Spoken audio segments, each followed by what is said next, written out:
Hi, Randi. Great to see you. Great to see everyone. We've got to lure some of it's tough to compete with snacks at this time in the morning. Maybe I should have been giving out umbrellas and that would lure people over. What can we say is over here that would make everyone come running? That's right. We'll entice them. Good to see all of you. Well, it's great to see all of you. Thanks, everyone, for joining us this morning. Randi, it's great to see you. It's wonderful to finally meet you in person. Likewise. It's been great to get to know you. We've had a couple of conversations before sitting here, which has been a lot of fun. And we've realized, of course, insane numbers of people that we know and love and admire together. It's been wonderful to explore that. One thing that I know about the next half hour is when it's over, I'm going to wish that it wasn't. Because I think this is going to be a really fun conversation, and I know, as Randi knows, I have dug into her very rich journey as a marketer, and I have so many questions for Randi. So let's get started. Are you stalking me a little bit? Is that what's it's a little bit stalking? I'm glad you said professional because it's an important part of the term, and yes, very, very true. So. In that capacity, so let's dive in. Great. And thank you, Brand Innovators, by the way, for having us today. So in your very rich journey, I want to talk about your time at the Weather Company, of course, but in looking and professionally stalking you in your journey, the 10 years before you got to Weather saw you in a variety of different roles, in a number of organizations, and in a variety of different locations. Looking back on those experiences, how do you describe that part of your journey before you got to Weather, and what brought you to Weather in 2004? Okay, there's a lot in there. There's a lot in there. So I'll give you the short answer, and then I'll give you a little bit of a story. So how I would describe that early part of my career, now looking back, unexpected, scary at times, and ultimately really quite rewarding, and I'll unpack that a little bit. I was one of those people who thought that I knew what I wanted to do, like had the vision growing up, went to school for it, did all of the things, because in my formative years, there were really two ways that people got information, either through print or linear television. And now I'm totally dating myself. But that was a time where, linear television and newscasters had arguably a lot more respect and trust than they do today. And so I thought, this is for me. Like, I want to be Diane Sawyer. That was my dream. And I did all of the things, like I said, and I remember working at a TV station in Sacramento, because you have to pay your dues. You don't start out in a major market. And I was low woman on the totem pole. And so at the time, the news director asked me to build a website for the TV station. And let me put this in perspective. This is the early 90s. Had my dial-up connection. Some of you probably remember the AOL CDs, You've Got Mail. I didn't know what a website was. But needless to say, it changed the trajectory of my career. And it was such an exciting time because it changed not only my career, but it changed how we all started consuming information. This introduction of an entirely new platform. And so I went on to do that for several more years to help TV stations stand up their digital presence. And then I was really fortunate in that I got an opportunity to take that same skill set, but to do it in a totally different industry. I moved to Atlanta, the cliche, who followed the man across the country who put her career on hold. We just celebrated our 19th wedding anniversary, so it worked out. You have to always strike that balance. But moved to Atlanta and became the managing editor for UPS.com. And it was a dramatic career change, but the similarity there is that they were going through a transformation of their own. They were evolving from a shipping and tracking company into a full-scale logistics company. And so the parallel there is that I found myself wanting to be part of organizations that were going through massive transformation, and particularly digital transformation. And what ultimately brought me to Weather, because I know that was the big part of your question, is I wanted to ultimately be part of an organization that, one, was giving back to humanity in some very profound way, and also, I was super excited about the possibility of joining an organization at the time that was just like in the infancy of what ultimately would become a utility brand. To be able to help build a brand that consumers feel they need to have versus one that's just a nice to have. I love the nobility of, sort of the mission as it starts, Yeah. and the juxtaposition of the timing of the growth of, the digitization of the world of news. It's a great early part of the story. So now you've been with Weather for 18 years? Long time. 18 years. So how would you describe how your role has evolved to what it is today? Yeah, well, first of all, the company has dramatically changed. I have not been working with the same company for 18 years. That would make me a dinosaur, and no one would ever want to hire me again, and that would not be very challenging. The company has changed time and time again. When I first joined, it was a very strong TV network, still is a strong TV network, that happened to have an incredibly powerful digital presence as well. This was not just brochureware for the TV network. And I might add a very, very promising URL, weather.com. Pretty easy to remember that one. And over time, the company has evolved from very much what I would describe a traditional media company and media platform to really evolving into a data and technology company. We were acquired by IBM in 2016, and while we remain pretty much an autonomous unit within the big tech behemoth, we've benefited tremendously from access to more data, technology, and so I've really had 9 lives within that period of time. I will not go through my full resume, but will quickly touch on a few chapters if that is of interest. Oh, yeah. Okay. It's of interest. It's of interest. Hopefully of interest to all of you. So when I joined, I always say I'm not a marketer by trade. I've spent probably the second part of my career in marketing, but when I joined the Weather company, I was hired as a product manager and tasked with finding ways, conceiving products that correlate weather to what we do every day. So how does weather affect your pets? How does weather affect your golf game? How does weather affect various health ailments, whether it's allergies or cold and flu? Weather influences nearly everything we do, whether it's conscious or subconscious. So I started my career with such an exciting mission to try and connect the dots for the millions of consumers who are visiting us. I then made a very conscious pivot because I wanted to get out from behind my desk and start talking to our consumers and start talking to our buyers. And I would not recommend this, but I will share one quick anecdote. Kind of my big break, I accidentally hit the CRO's car in the parking lot. This guy was like, Corvette collector, I do not recommend this. There are more professional ways to get your break. But it formed a relationship as we're exchanging insurance information, and I thought it was like a career-ending move. But we got to know each other during that time, and he started bringing me on sales calls. And it completely changed my perspective and kind of, again, changed my career trajectory. I never wanted a list. I have such massive respect for sellers, but I never wanted the burden and the pressure of a list. And I thought, all right, marketing's kind of the next best gig because you're always selling without the pressure of actually selling. And nice. So that's what kind of propelled me from product into marketing. And at the end of the day, we're all sellers. We make, just whether or not we make commission. Accidentally, huh? Yeah, exactly.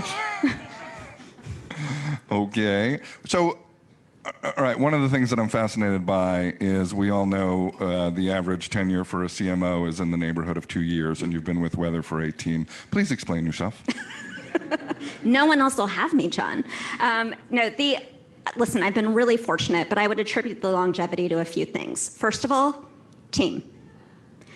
It's not about me. It's about identifying and ultimately building a diverse team, people who have varied backgrounds, someone took a chance on me, that CRO took a chance on me. I feel the responsibility to pay that forward. And that's not just altruistic, like it works. We talk so much nowadays about being inclusive and celebrating diversity. Like diversity of background is what ultimately, I've seen it time and time again with my team, is what drives innovation. And so it starts with the team. The other thing is I'm deeply passionate about what we do each and every day. Even though we've gone through massive transformation with the business and I've worn many hats, Weather Company's been around for over 40 years. And the one thing that hasn't changed is our mission, and that's to keep people safe. So that's what gets me out of bed in the morning. Make no mistake, we're a for-profit. But in a lot of ways, our mission and our activities feels very much like a nonprofit to me. Yeah, there's another word that I would use to describe that, and I think it's leadership, right? And I think you're bringing the humanity and the business aspects of leadership together in a meaningful way. So thank you for sharing that. I want to use that to kind of pivot into the strategy of your job. But as I'm a start with the finish line, okay. Kind of marketer. So I'd love for you to start with what are the things you look at to understand the performance of your efforts, right? So what are the KPIs or the metrics that you look at to understand how well your marketing efforts are working? Yes. I like to say, first of all, that we make our decisions, we let data inform our decisions, we don't let data make our decisions. And the first thing, our bread and butter when we look at the Weather Channel digital business, audience acquisition, audience engagement is super important to us. We have more than 415 million people who are coming to us every month. And so we need to understand not only the volume behind it, but the journey behind it. As we're diversifying our business, there's other metrics that we're using to evaluate marketing's impact. So I'll give you a few examples. About 2019, we launched a subscription business. So here's my one sales pitch. If you don't have the Weather Channel app, first, please download it. If you want even more great data, no ads, extended hourly forecast, and better radar, download the Weather Channel Premium. And so we're looking constantly at the subscription growth. We very much put New York Times on a pedestal. They have built an incredible subscription business. It took them about 4 years to hit that 1 million subscriber mark. It took us 2. I'm just saying. We have a lot of room to grow, but we're now repeatedly looking at that subscription business and how we drive growth. One more example is that I'm sure, like so many of you, we're really trying to attract and retain the next generation. We have to do things to future-proof our brand. And so social engagement is becoming increasingly important, and we're looking at how the volume and the interaction and the types of content that are resonating across all social platforms. We just broke a milestone, 1 million followers on TikTok. And we've started experimenting more and more, I'm sure like so many of the brands in the room, with TikTok influencers. And you probably are like, really? With weather? I'm going to show you a quick example. We have a video that I'll cue in just a minute, but let me quickly set it up. There's an all-star TikTok creator out there named Grace Wells. Any of you heard of Grace? Okay, few hands. If not, you're going to want to check her out after this. So she has 2.3 million followers on TikTok. And she has this great series, I hope I do not botch the name, Making Epic Commercials for Random Objects. So Grace has featured everything from like a paperclip to a potato. This woman knows how to make toilet paper and cotton candy look cool. So we thought, what if we tap into Grace and we get her to showcase the Weather Channel app? Real thing, you should look it up. I feel like I'm the only person who finds this hysterical. All right. Anyway, sorry. So we tapped into Grace and we gave her a challenge. We said, listen, we know that you're proficient at showcasing tangible physical products, but we challenged her to make one of those epic videos that would show people how to use the Weather Channel app to plan their day. Because we realized we can't talk to all of these audiences the same way. So we wanted to use a TikTok influencer to talk to that generation. And we have a video, it's less than a minute, but it'll hopefully give you a better idea. Hear us out, how about an app? The Weather Channel thinks they can leave a comment, and I definitely needed to think outside the box for this commercial because I really did not want this video to end up looking like an ad for a phone, so I knew I had to show the Weather Channel app in action. I asked my beautiful and talented friend Monica to help by starring in the commercial, and I decided to showcase the app's free 24-hour future radar. My concept was based on the idea of seize the day versus the self-care day. I wanted to show how the app can help you plan ahead because personally I'm much more likely to be productive when it's nice outside. We had a lot of fun filming this. Beautiful. Super unique, yeah. Never seen before. Here's the final ad and let me know what you think.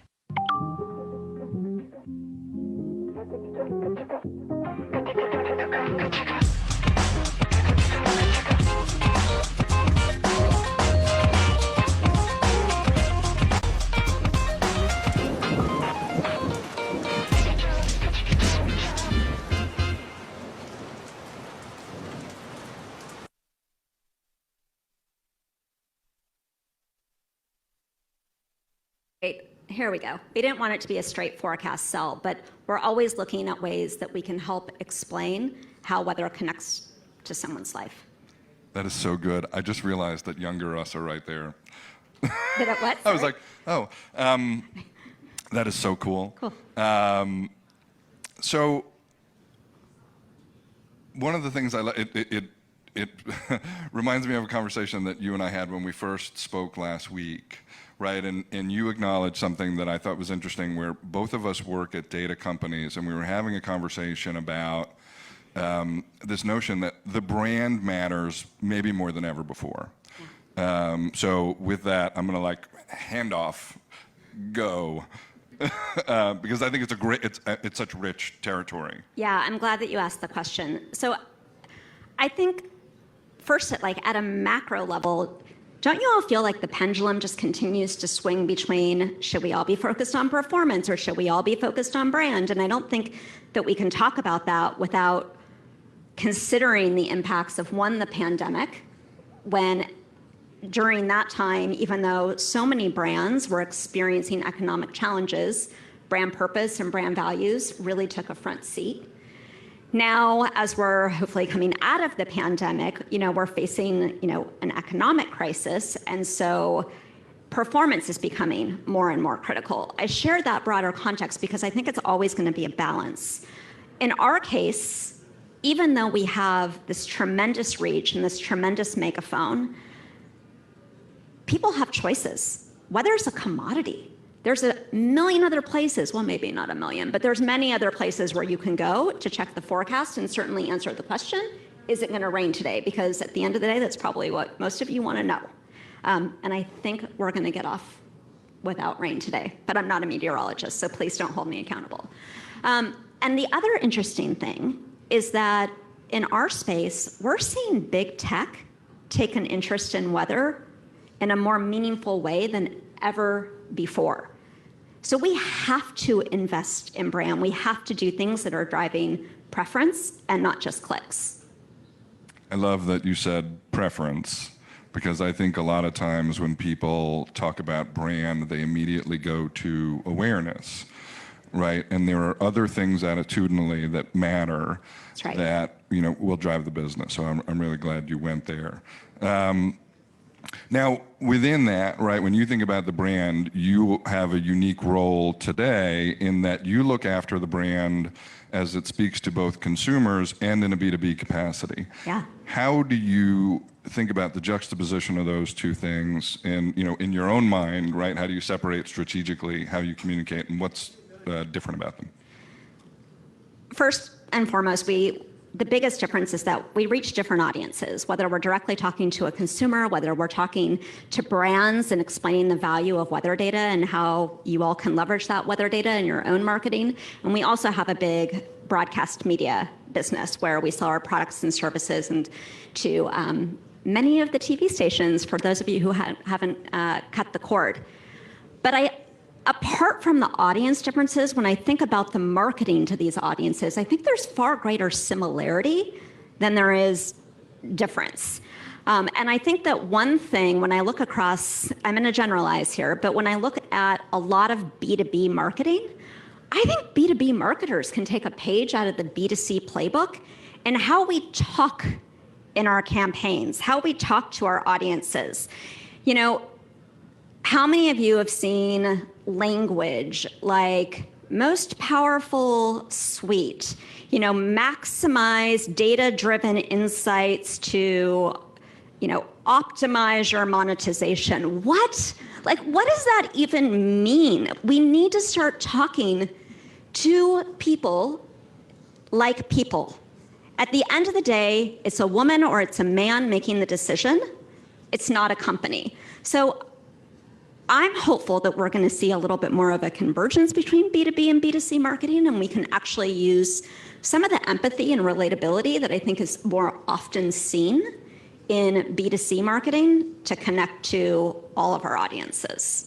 Do they, in my head, they share its value equations, right? I mean, absolutely. In either case, if you're trying to get someone to think or do something, then you have to provide something that is of enough value to get them to do that. There's a give to get. So in previous lives, I've been a buyer of campaigns on behalf of brands on the Weather Channel across your assets. And it's been fascinating to me because it's always been one of the top performers. And like, I have never really been able to unpack, and I pride myself on being able to explain why things happen in the work that I've done on behalf of brands before. And I've never been able to really explain why it is always the Weather Channel or weather.com that is at the top of the list from a performance standpoint. Please explain yourself. Well, first of all, thank you. Thank you for your business. Thank you for the pitch to the room. I did not tee John up to say that. She did not. You know, I think it's simple. In that, first and foremost, weather's pervasive. You know, I mentioned earlier that whether it's conscious or it's unconscious, it shapes and influences so many of the decisions that we make, big or small, every day. You know, I can't tell you how many times I checked the app when I was determining what to pack for this trip. On a more serious note, when we get into severe weather, and I know we're going to talk about that in a little bit, you know, these are life and death decisions. And so when we think about our owned and operated properties, it's a contextual and relevant environment for brands to participate. What's interesting is that extends beyond the Weather Channel app and weather.com. We're starting to take that same decisioning that someone can buy on our owned and operated properties, that same weather decisioning, and making it available across the ecosystem. Because recognizing that weather does impact everyone's life, we want to make sure that you're not confined to a walled garden, that you can use that same intelligence and that same decisioning to drive your marketing campaigns wherever they run. So we're not going to just, even though we create a very safe and trusted environment, we want to make sure that we're arming brands with the intelligence that they can use anywhere. I don't think you organizationally have gotten the credit that you deserve for the things you've done for marketers from a data-driven standpoint and how inventive you've been with brands over the years. In terms of, so now as you look out, right, and you talked about some of the fundamentals of weather as a utility brand and sort of where it lives in the lives of customers today. Now you look ahead, and where do you see the vision for the brand as you look out over the next couple of years, especially with big data and AI becoming more pervasive in how you're operating the business? So let me talk about it on two fronts. First, on the consumer front, we need to continue, and I beat this drum, we need to continue to find ways to go beyond weather as a commodity. Success is not being the world's most accurate forecaster. By the way, we are. That's table stakes in our business. That's what people expect from us. It's what we expect of ourselves. And our meteorologists work so diligently to uphold that distinction. But again, as I commented earlier, recognizing that people can get their weather so many different places, we have to find ways to really not only market it, but create products in a way that are helping people with those decisions, whether it's helping people understand how weather impacts their allergies, whether it's helping people understand the correlation between weather and cold and flu as people are deciding when and where to get their flu shot, and bringing in partners like CVS Health who are bringing that level of expertise.